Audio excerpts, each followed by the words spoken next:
श्री क्षेत्र माहूर तालुक्यातील टाकळी येथे बाबाराव कोंडबाजी मुसळे वय वर्ष 53 व्यवसाय शेती यांच्या घरी 12 मार्च रोजी रात्रीला जब्बर चोरी झाली आहे। त्यात 7,13,800 रुपये सोन्याचा ऐवज अज्ञात चोरट्यांनी लंपास केला। बाबाराव मुसळे हे पत्नीसह शेतात तिळाला पाणी देण्यासाठी गेले होते। संधी साधून अज्ञात चोरट्यांनी त्यांच्या घरातील लॉकर तोडून 7,13,800 रुपयांचा सोन्याचा ऐवज तिजोरी तोडून चोरून नेल्याची घटना दिनांक 12 रोजी रात्री 2 वाजता घडल्याने खळबळ उडाली।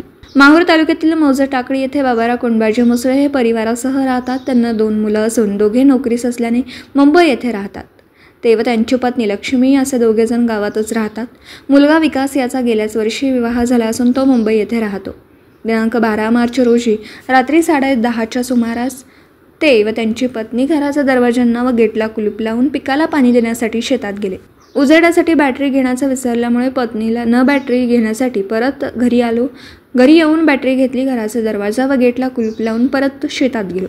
बाबाराव मुसळे यांनी दिलेल्या फिर्यादीनुसार शेतातील तिळाला पाणी दिल्यानंतर आम्ही रात्री 2 वाजता घरी परत आम्हाला घराचं गेट व मुख्य दरवाजाचं कुलूप काढलेले व ते दरवाजे उघडे दिसले। आम्ही घरात जाऊन घरातील बेडरूमचं कुलूप तोडून दरवाजा उघडा होता।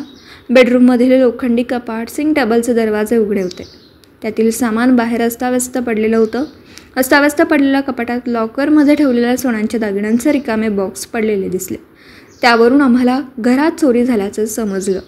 इतरत्र पाहणी केली असता किचन रूममधील देवघराचे ड्रॉवर उघडे। यावेळी आम्ही पोलिसांना आमच्या घरात चोरी झाल्याची माहिती दिली।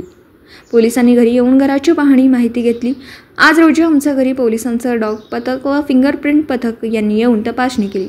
तर मी व माझ्या पत्नीने कपाटातील सामानाची बारकाईने पाहणी केली असता माझ्या पत्नीने कपाटात माझा मुलगा व सुनेस लग्नात भेट दिलेल्या सोन्याच्या दागिन्यांचा विविध बॉक्स लॉकरमध्ये ठेवले होते।